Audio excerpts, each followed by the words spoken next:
Bonjour, j'essaierai de vous donner un commentaire que j'ai déjà fait et que dans les YouTube concernant le Sahara occidental, il est difficile d'insérer le commentaire. Alors j'essaierai de le faire ici peut-être, sans aucune prétention, hein. La politique internationale de l'Espagne sur le Sahara occidental a pour locomotive que le Maroc a annexé le Sahara occidental. Eh bien, je dis non et non. Le Maroc n'a rien annexé. Il suffit de lire l'histoire pour savoir que ce territoire était administré par le Maroc. Mal administré, mais administré. Mettons-nous d'accord sur cette question. Et le roi Hassan Ier, hein, au XIXe siècle, avait fait tous ses efforts, soi-disant, pour, pour restituer ce terrain, c'est-à-dire ce Sahara occidental. On dit occidental, il était marocain, à l'époque, hein, du colonisateur espagnol. Mais en vain. Il n'a pas pu le faire. Alors, il me semble ce qu'il faut souligner est qu'à l'époque, il y avait une négligence administrative de la part du pouvoir en place au Maroc. Et comme d'habitude, il y a toujours des disputes à l'intérieur du palais royal, ce qui fait que les décideurs se multiplient, les décideurs politiques bien sûr, et les choses passent de pire en pire.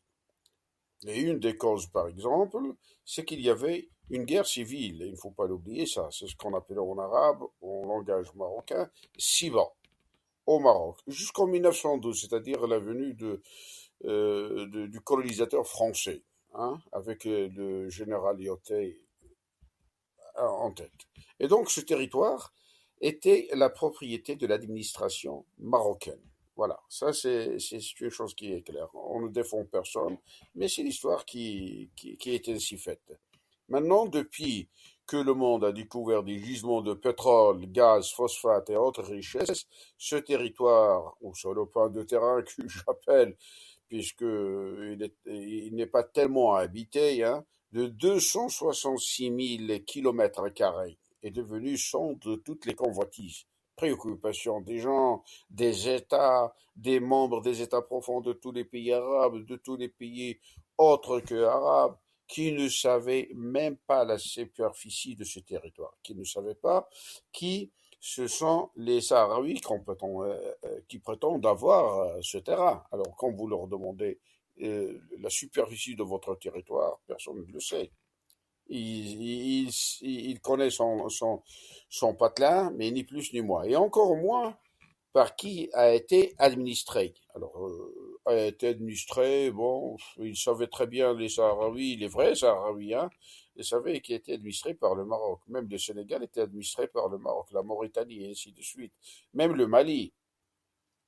Mais enfin, alors, ces Sahraouis d'origine sont issus avant les débuts du règne de la dynastie alawite, c'est-à-dire ce qu'on voit aujourd'hui.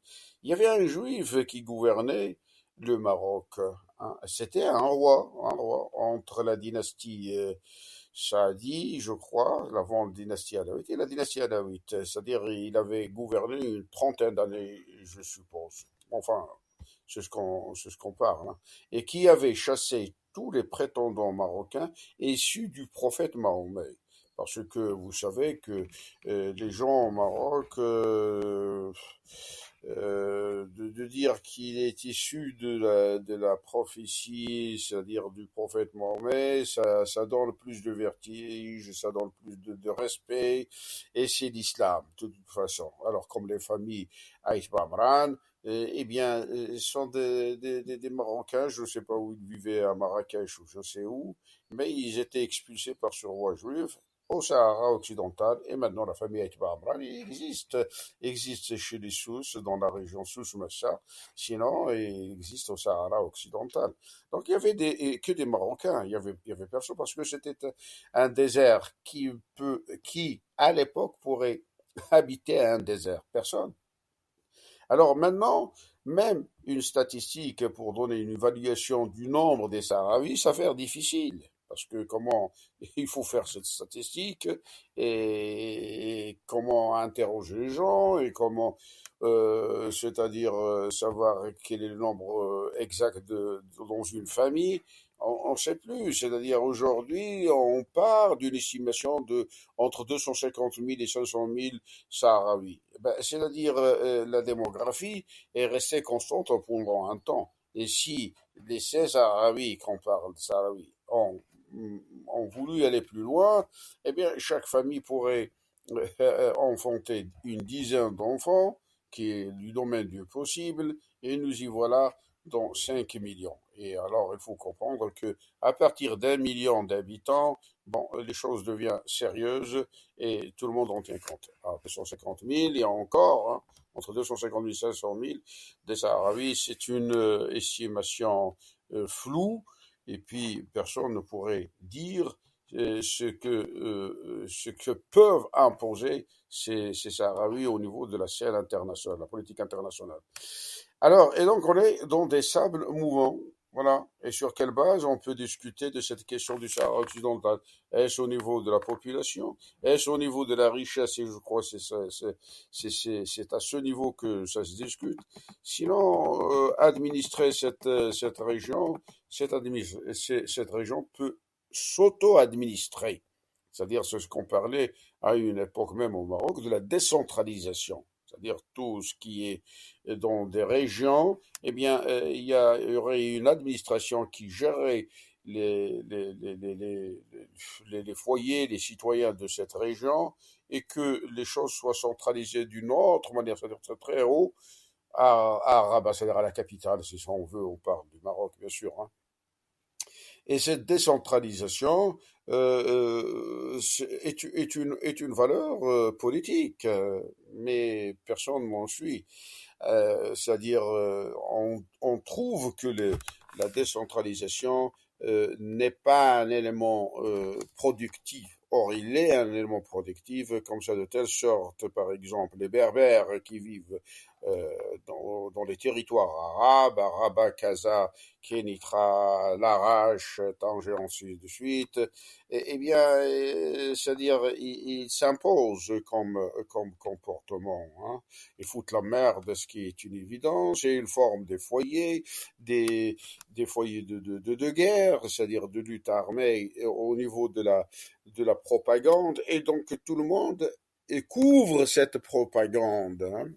C'est-à-dire, on voit que la société, il y a des strates, c'est-à-dire, il y a une philosophie que vous trouverez au sein de la société, et cette philosophie est dominée par les Berbères. Alors, ces Berbères sont, comme d'habitude, on l'avait dit à maintes reprises, il y a des soucis de la région de Souss-Massa, il y a des Atlasis, hein, de l'Atlas, il y a des Ourzazat, hein, c'est-à-dire des Noirs, hein, qu'on prétend être des Berbères. Or, l'origine de ces Noirs, comme l'origine de tout Noir, est issue de l'Afrique subsaharienne, c'est-à-dire on peut parler du Niger, on peut parler du Mali, du Nigeria, du Congo Brazzaville, du Congo Kinshasa. C'est là où se situe le Noir, et il n'est pas situé ni au Maroc ni ailleurs, hein. Bon, c'est une donne. Alors, ils sont issus avec ils vivent ici avec leur mentalité. Cette mentalité, eh bien, ils s'alignent à la mentalité berbère, et même au niveau de la langue, ils s'alignent à la langue berbère, parce qu'ils sont au sud. Et du sud, c'est là où ils sont venus. C'est-à-dire, ils ne peuvent pas prétendre être, par exemple, de Rabat ou de Tanger. Ils sont là-bas, à côté de la région subsaharienne. Bon, enfin. Et puis, il y avait bien sûr, et il y a toujours, bien sûr, parmi les Berbères, il y a les Rifins. Les Rifins, alors là, ils se trouvent au nord du Maroc, qui sont séparés des autres Berbères. Ils vivent dans une autre sphère, ils sont plus indépendants, et puis la plupart, ils vivent à l'extérieur, en Hollande, Allemagne surtout, et en Europe, bien sûr, hein. Donc, ceux qui restent ici, eh bien, soit qu'ils rentrent dans les territoires arabes, et ce qui est une nécessité pour eux, par exemple la capitale, ou la capitale économique, Casablanca, eh bien, ils vivent avec des foyers de nuisance. Alors, ils nuisent. Bien sûr, ils nuisent aux Arabes, dans le comportement, dans leur philosophie de voir les choses, et donc personne ne peut vivre tranquillement. Donc vous sortez, ben, il n'y en a que ça. Hein. Vous êtes dans la rue, il n'y a que ça. Vous regardez à travers votre balcon, eh bien, il y a que ça. C'est-à-dire, ils ont une philosophie. Ils voient les choses ainsi. Donc, en dehors de ça, il n'y a rien. Donc, la décentralisation est intéressante parce que les gens sont déracinés de leur foyer. Il faut les ramener à leur foyer, hein, c'est-à-dire à région Souss-Massa, à Ouarzazate, c'est là où ils peuvent produire. Or, eux, ces Berbères fuient cette décentralisation. Mais enfin, ça, j'ai essayé de l'ouvrir, cette petite parenthèse, c'est un autre débat. Hein. Et alors, je dis qu'il faut souligner au passage que tout dépend du pouvoir en place à Rabat, ce qui est normal, hein. C'est-à-dire, c'est lui qui dirige, c'est lui, le moindre pépin, eh bien, c'est le palais royal qui est responsable. Ça, il ne faut pas se leurrer, parce que tout ce monde que je viens de vous raconter, c'est-à-dire, je venais de vous raconter, c'est-à-dire les Berbères et même les Berbères, et puis il y a les Juifs d'origine, bien sûr, qui sont de Fès et qui sont partout au Casablanca. Et il y a d'autres ethnies, plein d'ethnies au Maroc. Hein. Tout ce monde a peur de ce pouvoir en place. Donc, c'est-à-dire tout ce qui est du mal aux citoyens, eh bien, il est issu du palais royal. Il ne peut pas être issu d'un autre endroit. Ah, on prétend que ce sont entre eux des citoyens qui se disputent. Eh bien, ils ont un pouvoir. Moindre mot, il y a plus rien. Et puis les choses prennent place et se calment. Or, ce n'est pas la question. Ils ont des loubies à l'intérieur. Ils préfèrent la zizanie qu'une stabilisation. Ça veut dire que les gens à l'intérieur du pouvoir, eh bien, ils cherchent à déstabiliser le pouvoir. Juste ou faux, c'est un autre débat ensuite. Hein. Et ce pouvoir a une autre orientation que de politiser les citoyens. Il ne cherche jamais à politiser les citoyens, au point que personne ne veut défendre ce territoire. Car ils estiment, comme disait le colonel Nasser en Égypte, ليس لنا فيها لا ناقة ولا جمل. Car les citoyens marocains ont appris à vivre dans la misère. Hein. Alors, et dormir avec le ventre vide, et l'injustice avec le système d'Ibergeg, c'est-à-dire les délateurs, et ce sont des gens qui ont une philosophie de l'âge de la pierre, eh bien, ils sont dit entre guillemets, on parle de l'illettrisme et du misérabilisme. Alors ensuite, certes, le territoire est riche, mais seulement les membres de l'État profond qui en profitent, et pas des plus de 35 millions de Marocains. Non, ils sont là, ils regardent. Hein.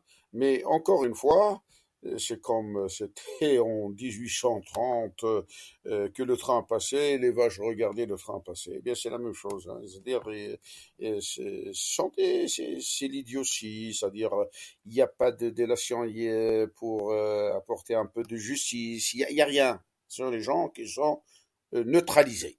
Voilà. Mais encore une fois, cette tendance est réversible. Oui, parce qu'il faut le savoir. C'est-à-dire, tout dépend du pouvoir en place à Rabat. Si on prend un autre pouvoir en place à Rabat, eh bien, il peut mobiliser ces gens, et puis les citoyens deviendraient, avec une attention particulière politique, de défendre le Sahara occidental. Hein. Mais puisqu'ils savent qu'ils n'ont rien à gagner. Alors aussi à souligner, il y a beaucoup de pays qui veulent exploiter les richesses de ce lopin de terre, car il me semble qu'il existe une richesse annuelle de plus de 1 000 milliards d'euros, parce qu'il y a des pétroles, phosphates, gaz, toutes les richesses naturelles, et je présume même il y a du diamant, je ne sais pas, c'est-à-dire ça dépend de la géologie du terrain. Alors, et c'est la raison fondamentale de Trump d'ouvrir cette richesse aux Américains, aux entreprises américaines plus exactement, car la reconnaissance de ce pseudo-État d'Israël par le monde est une chose acquise depuis le roi Hassan II, qui possédait même un parti politique en Israël, si on croit la presse bien sûr, même il avait des liens très, très, très étroite avec l'État, le pseudo-État hébreu. Donc, cette relation, moi, elle ne me semble pas juste. Hein. Reconnaître, ils l'ont déjà reconnu. Il y avait même un bureau à l'avenue Mehdi Ben Braka, ah oui, marqué en plein jour d'Israël. Donc, il y avait rien à établir. Hein. Et ça a été depuis 1990 où où Shimon Peres avec Isaac Rabin et qui sont venus après Washington visiter ici le Maroc, le roi, et bon, ils ont établi des relations. Donc il n'y a rien. Donc il n'y a rien de nouveau sur le terrain. Et de deux, le président Trump, comme Taboun, hein, le président algérien, est un businessman. Un peu d'argent, quelques milliards d'euros, attention, hein, pas millions, hein, quelques milliards d'euros. Il a un grand hôtel à New York, je ne sais pas, de 5, 6 étoiles, et il accorde toutes les reconnaissances possibles. Ah, et impossible, hein. À la différence de Taboun, quelques millions de dollars, et il est en mesure de vendre toute l'Algérie. Hein, toute l'Algérie. Comme Abdelkader qui est allé à Paris au XIXe siècle pour vendre Alger, et qu'un officier supérieur militaire français lui disait, moi j'appelle ça de la traîtrise. Hein, de trahison. Vous trahissez vos citoyens qui se luttaient pour leur indépendance. Et oui, il y a des gens même qui étaient colonisateurs et ils sont pour l'indépendance des pays qui colonisaient. C'est-à-dire il y avait un état d'esprit purement démocratique. Hein. Aujourd'hui, moi j'écrivais un, un petit commentaire à Michel Barnier sur Facebook, mais il a été aussi, on a enlevé ce commentaire. Il ne plaisait pas, il ne plaisait pas. Donc il n'avait pas d'esprit démocratique et pourtant c'est lui qui gérait sa page Facebook. Alors, aller à Qatar, son système, c'est-à-dire d'aller faire le Bergheeg, eh ben c'est avec lui, le système de Bergheeg était né, hein, dans tous les pays arabes, hein, du fil à aiguille, et surtout au Maroc, parce que Abdelkader est d'origine marocaine. J'insinue donc que Trump représentait une administration, et il avait dit oui pour la marocanisation du Sahara occidental. Mais Trump ou les États-Unis n'ont pas le monopole de la politique internationale. Hein, c'est un État comme un autre État. Et ben, il a reconnu, bon, il n'y a pas de problème. Et puis d'autres, ils ne l'ont pas reconnu. Et si cette reconnaissance passe par le Conseil de sécurité, eh bien, il subirait un échec cuisant. Au moins deux veto, les Russes et les Chinois. Donc, d'un autre côté, il y a aussi parce que de Trump aussi, il a changé de position avec le dossier nucléaire iranien et pourtant Obama, il avait fait tout pour restaurer une confiance avec le régime iranien. Hein, et il y avait pas moyen. Donc, même la marocanisation, ça bouge. Hein, il y a rien de mystère là-dedans. D'un autre côté, il y a eu aussi, dans les années 80, beaucoup de pays qui ont reconnu le Polisario. Ce nombre s'est réduit, on ne dit pas. Et, et puis d'autres pays avaient reconnu et ensuite revenaient sur cette reconnaissance. Et ensuite ils sont retournés à la case départ à reconnaître encore une fois le Polisario, si on croit bien sûr la presse, sur des pays qui ont fait ce cheminement de va-et-vient. Les USA est un pays qui a reconnu et qui aurait dû le faire en 1975 avec Kissinger. Hein, ce flamboyant ministre des Affaires étrangères américain, et lui qui avait suggéré la marche verte à Saint-Deux en 1975, il aurait dû reconnaître la marocanité, et puis les choses auraient pris une autre forme, mais avec Claude Wadaim à l'ONU, et un ancien nazi, un ancien officier nazi, je ne croyais pas que les choses pourraient aller plus loin, parce que lui, il voulait, Claude Wadaim, il voulait déstabiliser le monde qui était géré et qui les a encore plus ou moins gérés par une institution de droit international, c'est-à-dire à savoir l'ONU. Donc il ne s'agit pas, comme disait Hubert Védry, parce que je l'ai entendu aussi cet ancien ministre français des Affaires étrangères, que le Maroc était malin. Non, le Maroc n'était pas malin. Le Maroc ni intelligent et ni malin. Hein, ce sont des gens qui font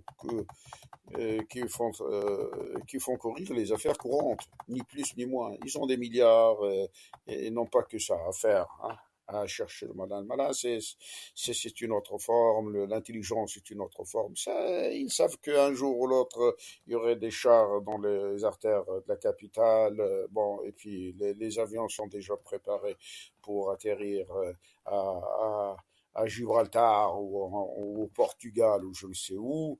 Et donc, ils savent que leur situation est précaire, qu'ils n'y cherchent pas. Pourquoi ils cherchaient? De toute façon, depuis 1975 et même avant 1975, eh bien, cette question traînait, elle traîne encore aujourd'hui, jusqu'au nouveau pouvoir, comme on dit, à Rabat, hein, à Rabat ou ailleurs, on ne sait pas. Et si le général Chingria, c'est-à-dire ce fameux général de l'armée algérienne, décide d'une guerre parce qu'il a la possibilité d'en décider, et puis il est d'une certaine tranche de militaires qui ne badinent pas, hein, contre le Maroc sur cette question. C'est cette guerre qui est une extension de la diplomatie qui donnera la voix à l'ONU. Alors, comme je vous ai dit que la diplomatie, ce qui compte est la durée et comment avoir le consentement de l'adversaire pour un temps illimité sans passer par une guerre. Hein. Et c'est ça où ça se trouve l'intelligence de la diplomatie. Hein. Alors, depuis ne serait-ce que 1975 jusqu'à nos jours, on est bientôt à une cinquantaine d'années et le Maroc n'arrivait pas à restituer ce terrain.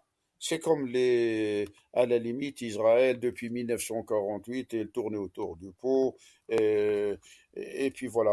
Et il fallait attendre les missiles de Hamas pour se raisonner. C'est-à-dire que la diplomatie a quelque chose qui fait défaut. Voilà. Alors, si l'armée marocaine gagne cette guerre, guerre déclarée, alors il n'avait que restituer son territoire et qu'ensuite il pourrait restituer évidemment la Mauritanie, hein, parce que la Mauritanie n'est que depuis 1969. Parce que Hassan II, il a fait des petits calculs et une petite cuisine pour le Sahara occidental, et on ne sait même pas si c'était pour le Sahara occidental ou pour faire fuir l'armée marocaine qui était déjà en ébullition, avec le premier coup d'État militaire en 1971 et le deuxième coup d'État militaire du général Oufkir en 1972. Alors pour éloigner cette armée, qui ne tourne plus ici à la capitale, eh ben, c'est le Sahara occidental, c'est le désert. Et j'en connais beaucoup d'officiers qui sont sortis de l'académie marocaine de Meknès. Ils ont passé pratiquement toute une carrière, hein, à Mahbus, à Dakhla, à Ayoun, au Sahara occidental. C'est-à-dire comme s'il n'y a rien à faire. Hein. Et si l'Algérie gagne alors, l'Algérie n'avait fait que défendre ses propres valeurs à autodétermination d'un peuple sur le Sahara occidental. Et comme il faudrait remplir ces 266 000 km², le pouvoir en Algérie pourrait envoyer des Algériens du Irak, car tout le peuple algérien vit dans la misère, comme le peuple marocain, et donc tout le peuple algérien est Irak. Tout le peuple, il n'y a rien à dire. Et les susciter à aller vivre dans le désert en sus des bases militaires algériennes, il y a un accès direct à l'océan Atlantique et un pourcentage fort sur l'exploitation des richesses en pétrole, phosphate. Alors là, c'est encore plus poussé que ce que l'Algérie a. Or, l'Algérie, avec ce qu'elle a comme richesse pétrolière, et ne sait pas gérer l'État ou le budget de l'État algérien. C'est un autre débat. Hein. Maintenant, donc, si cette reconnaissance passe au Conseil de sécurité, comme je vous avais dit, eh bien, il y aura des vétos. Alors, il me semble que cette question s'amplifie et la démographie des Sahraouis est croissante et que les Marocains sont de plus en plus réticents à faire l'idiot et d'accepter toujours d'être utilisés et de se transformer en chair à canon. Ils en ont marre. Ils en ont marre. Certes, il n'y a pas de délation encore, mais ça vient tout doucement que le peuple marocain s'éveille et puis il commence à faire de la délation contre les Bergeg, contre cette politique de Bergeg et à aider les victimes. Et c'est de là où on pourrait espérer une démocratie. Donc, les membres de l'État profond, comme on dit, hein, les membres de l'État profond, ne savent rien faire que la politique du Bergeg. Parce que la politique du Bergeg est basée sur l'instant. Il faut qu'ils mangent l'instant, il faut qu'ils volent l'instant, il faut qu'ils fassent l'instant. Ils ne voient jamais plus loin que le bout de leur nez. Ce qui est une évidence. Hein. Et leur ventre toujours a besoin d'argent, c'est-à-dire c'est de la convoitise. Si vous lui offrez 1 milliard, il préfère le 1 milliard sur les 500 millions, et ainsi de suite. Donc on voit les gens de cette nature. Arnouch qui fait 20 milliards en fortune, on se demande comment il a eu. Hein? Et puis d'autres qui l'ont eu aussi, ce sont des milliards et des milliards. On se demande.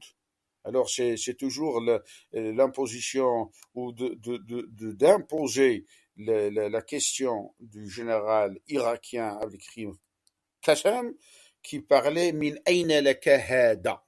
Hein, alors peu importe, qu'il y en a qui sont des milliardaires, qu'il y en a qui sont des millionnaires, il y en a qui sont des simples citoyens et ils volent à droite, à gauche. Bon, alors min aina lahu hada, on ne sait pas. Hein.